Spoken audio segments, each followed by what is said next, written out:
Hi, welcome back to Haven's Handiworks.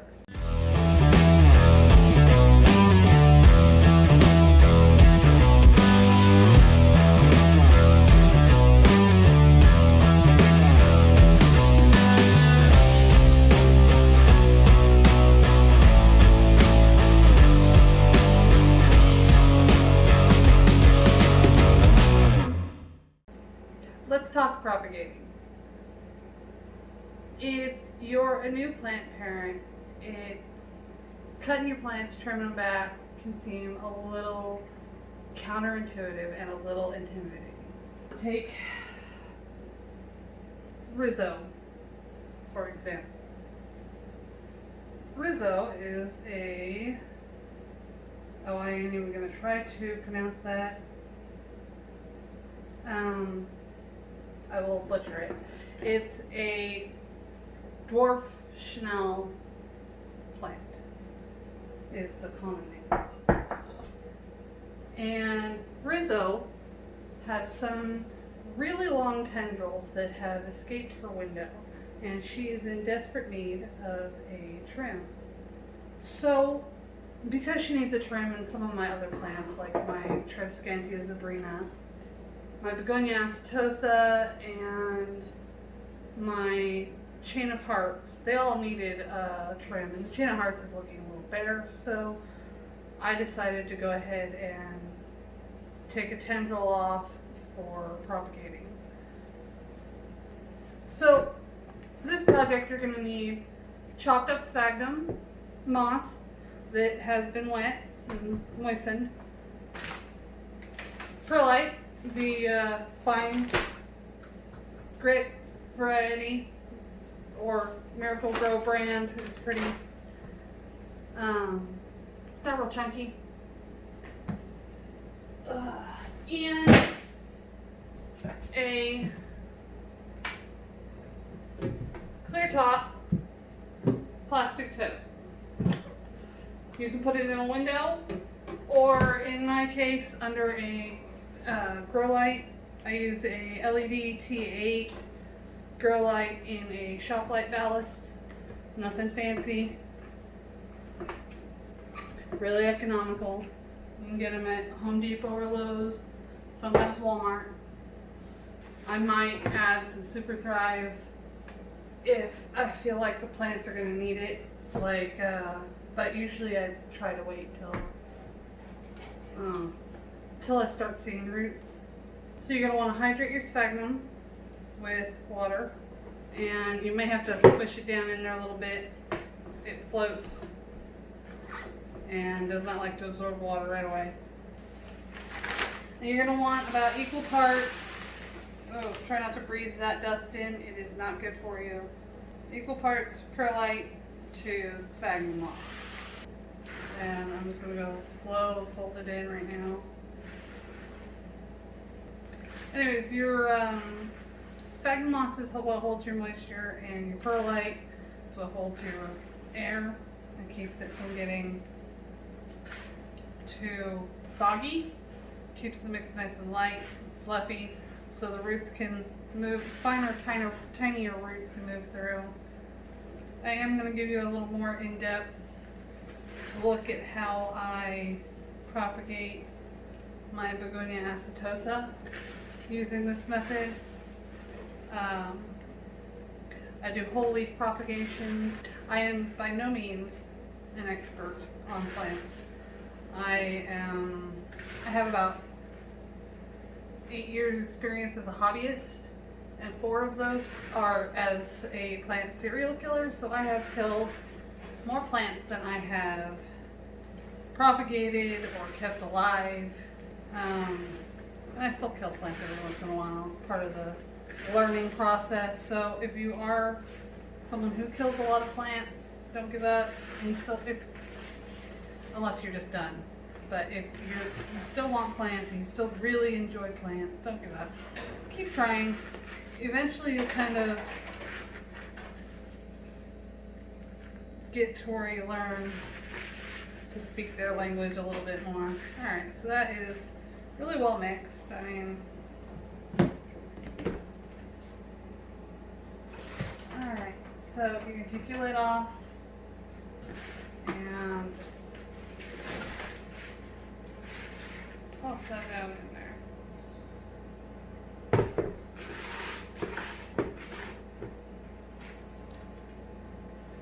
Okay, get that out of the way. So you're going to spread this out nice and loose, and don't pack it down, nice and even. We're going to start with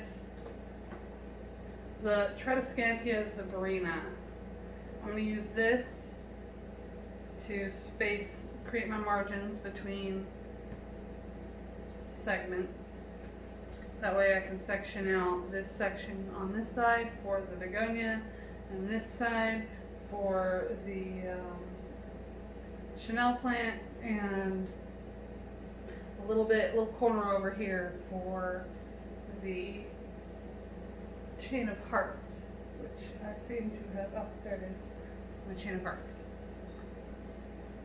Each one of these Tradescantia leaves is a node, so I'm going to just below the node,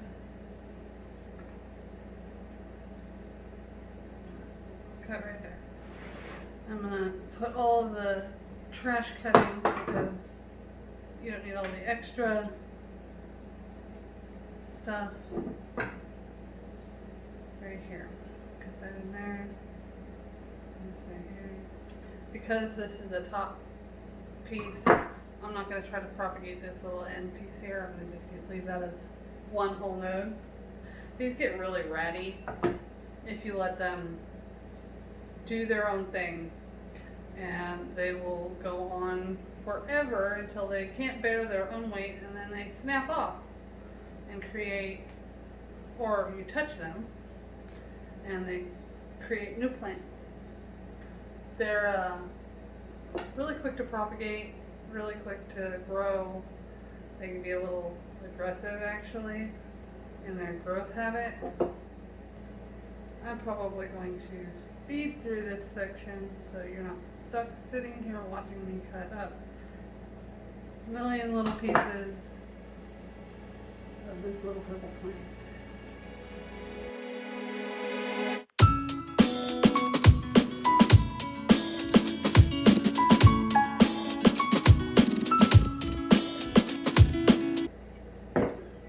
If you want a plant that is really easy to propagate, this one is one of them. You can almost, you can just toss it into the dirt and it'll root up on its own. But I'm not necessarily rooting these to create more for myself, more for friends, family members who are just starting out, who maybe need a plant that is a little more forgiving of damage and mistakes. Because these, when they start to, if you notice they're not doing good and they're trying to die on you, you can cut them up and start all over again. Usually, reflush out your plant. I'm going to create a little hole. So I'm going to take and create like a little hole right there. I'm just going to stick that down in there. I'm going to do that all the way up with all of those little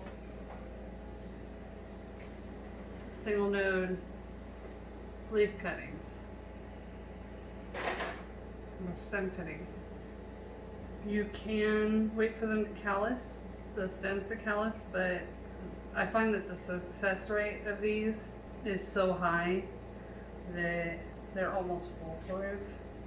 Which I guess I should bring up, if you're in a southern state and you go to get rid of this plant, don't just throw it out in your yard. It is kind of invasive in the south. If you don't get a hard freeze in the winter, you'll find it's taken over wherever you left it.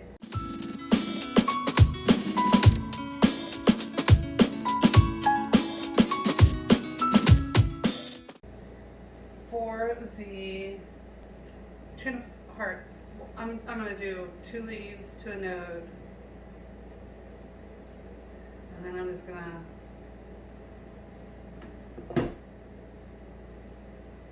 isolate those 2 little leaves and tuck them right down into the sphagnum. And I'm going to do that for every single one until we get down to these last ones, and then I'll do like 2 or 3 nodes.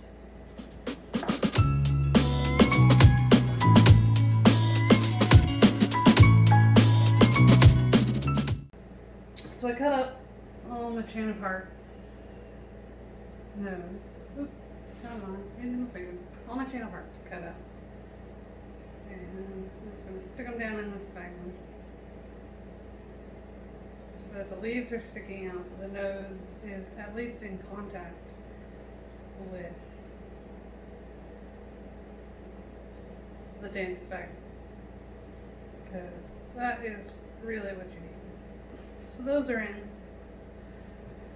And here's where I'm going to get really aggressive with trimming these plants.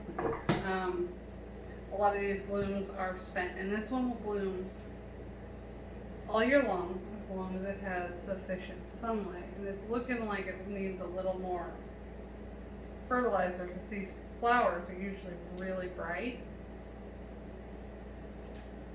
So I'm going to take all of them off, give it a little bit of a rest, and then I'm going to trim off all of the really scraggly growth, and I'm going to put it in here, see if we can't get some more. I really like this as a like a living mulch with my indoor trees. I have a croton that I do something similar with, except I use strawberry begonias with that one. And instead of covering the top in like gravel, I just cover it in a mat of creeping plants. And it helps kind of keep moisture in, keep fungus gnats down, and they're relatively shallow rooted. Just like there.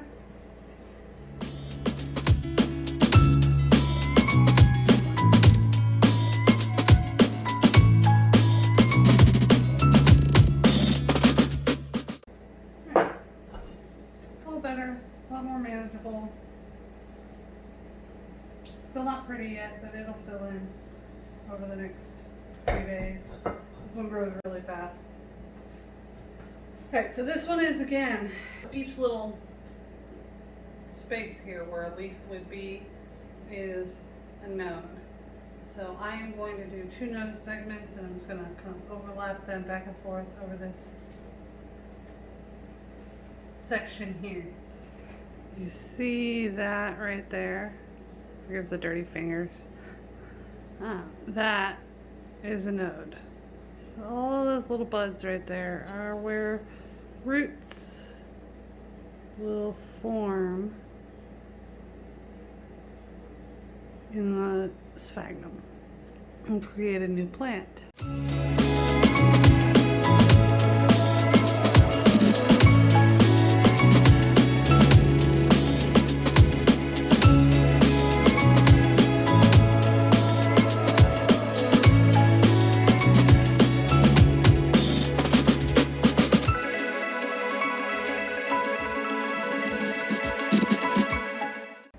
So the story behind this plant is kind of interesting. Back in,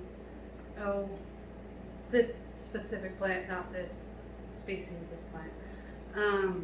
Back in 2003, yeah, 2003, right before I had my oldest, I worked in a grocery store, and they had, every once in a while, they would get in a really awesome shipment of plants, and they got in this plant specifically, and the clerk in charge of the plant department wasn't very helpful at the time either, because she wasn't very experienced or knowledgeable at the time, and there wasn't an easy resource of information to access like YouTube.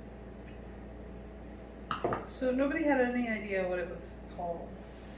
And for For the next 10 years, that plant would beat the back of my brain because I really loved it and I really wanted it. And then I heard about Steve's leaves and their philodendrons during the beginning of the plant boom. And I was surfing through the catalog and there it was. They were out of order, of course, or out of stock at the time, of course. Granted, I don't know how he ever runs out of stock of these as fast as they grow and as quick and easy as they propagate. But I knew I just had to get it, and it was my first order from Steve's Leaves. It came in great shape in a little 4-inch pot with 5 or 6 little 6-inch tendrils or 12-inch tendrils creeping off of it. And I put it on my coffee table thinking it wouldn't be that intrusive in the 30-day wait period that you normally give their plants to acclimate. And it took over my coffee table. It just stretched all over the place. And then after that, I ended up having to upgrade its flower pot from a 4-inch to a 6-inch, then an 8-inch. Then I skipped the 10-inch and went straight to the 12-inch, or no, it's in a 10-inch pot now. So it just kept having to upgrade every month or two because it would escape the confines of its, the roots would shoot out the bottom of the pot. And it seems to have settled in happily to this size. I may have more cuttings here than I know what to do with.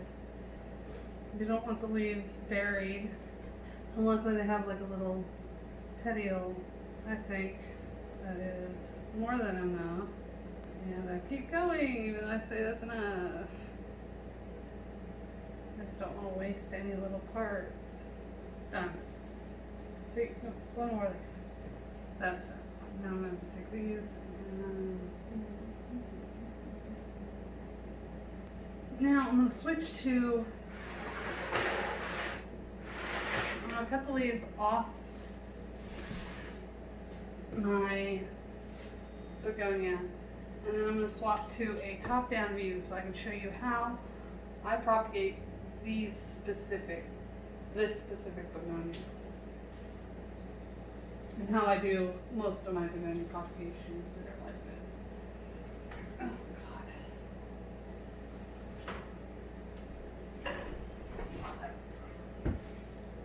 God. Oh.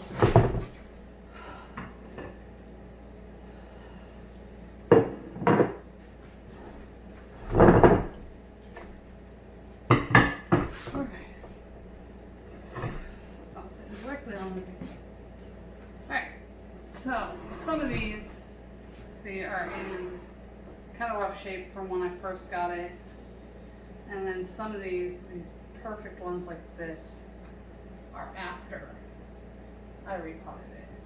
So I'm going to cut out most of these crispy ones to start. This is another Steve's Leaves plant that I ordered almost a year ago. It's such a beautiful fluffy plant. For a fuzzy plant, it's got nice velvety leaves and fuzzy stems. And the underside is this beautiful red and the top is this kind of bronzy green. And it's a little thicker leaf, so it doesn't require quite as much humidity. It's probably been my most forgiving begonia aside from my Don Miller. Oh, I hate blind cutting. I couldn't see where I was cutting there. But I got the right one. So that is all of last year's old growth. You want kind of a, not really a fully mature leaf like this one where it's starting to, it's completely hardened off.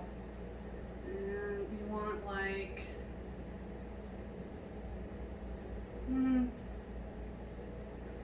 go with, this one's a good one. It's not the newest, not the oldest. another old one right there. The crimped leaf. That's no good. Alright, so, and that one's looking a little rough too. You got new leaves coming out in places where all branches are looking kind of raggedy. And you got these little baby ones here. You don't want to use those. So you want to use. I should probably cut this. Okay. So we're gonna go with. We're gonna start with this one. It's not perfect, but it's in pretty good shape to propagate, and you don't want one that's going out. That one's going out. I don't want to cut that one. That one's too pretty. Go one down. This one. And let's see, one more.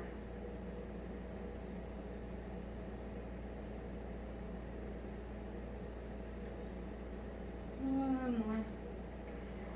This one will do. Alright. Alright, so I'm going to show you how I propagate my begonias. And we're going to start with cutting the ends off of them so that they're just the leaves, no stem. And I'm going to arrange these right now from best to worst, and that would be right like that. Best starting here, worst being here. This one is very cupped. It's got some damage to it. It's not actually that old. We had a low humidity spell and this one got a little damaged. And this one did too. See how it's curled at the ends like that? That's not quite enough humidity. Where these were probably perfect humidity, this one just took a little damage when I was shuffling them around. So you're going to take a clean knife, a very sharp knife, and you're just going to cut on the veins like that. Anywhere you make a cut has potential for becoming a new plant. Now you don't want to go cutting the membrane of the leaf. You just want to nick the vein.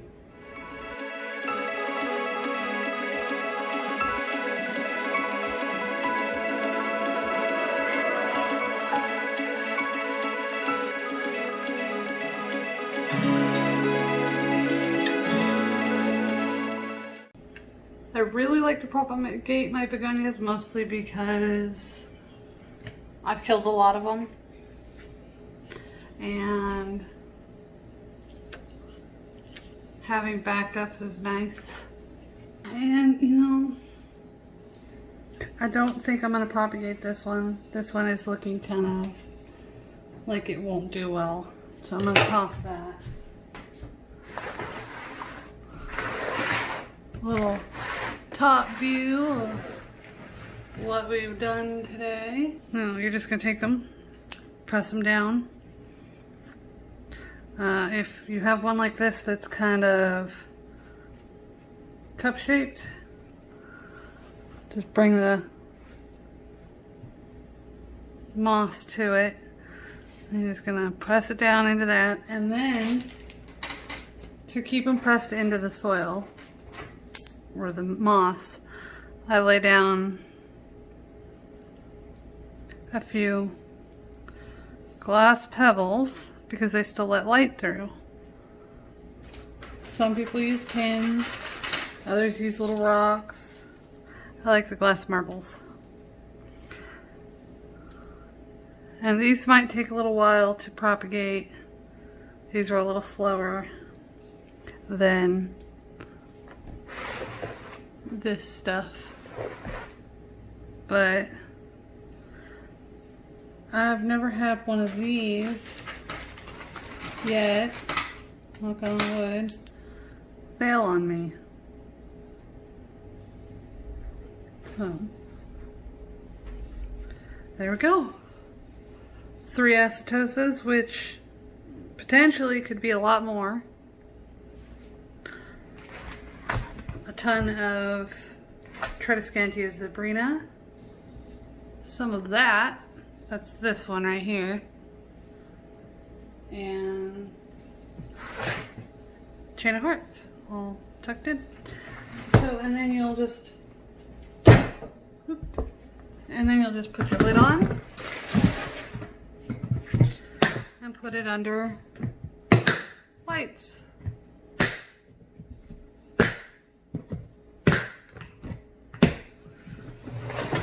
While we're here, I thought we could look at my last propagation box that I did this way, and this is all philodendron and baby bunny bellies, I think is what they're called. They're another type of Tradescantia. And let's see if I can actually, you see all these little baby leaflets that are forming on the Tradescantia, which means these are definitely, those are going to be fun to pull out. Those are definitely ready for a repot. See, there's roots with sphagnum all caught on it. And I'll put a hole, put it back for now. Now, the philodendrons. Oh, wow. Okay, so these are, oh, there we go. Okay, so we have a bunch of roots forming on these are the regular heartleaf philodendrons. So the cordatum or heteroecium green. And then we have, let's see how this is going. Whoa, okay. I don't want to uncouple that, but there is a ton of roots on the neon. And got a root right here on the Brazil. This is sphagnum, but inside that, I don't want to damage it. There's a root running that whole length. Let's find a good micans, shall we? So this, there we go.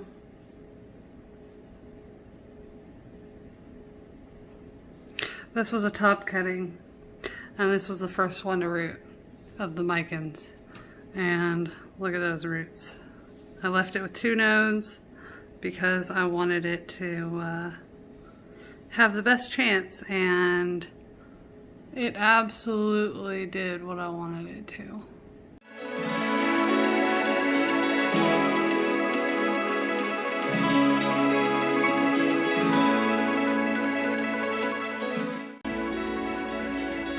Hi! No! No hi! No! No! Hi, I love you too.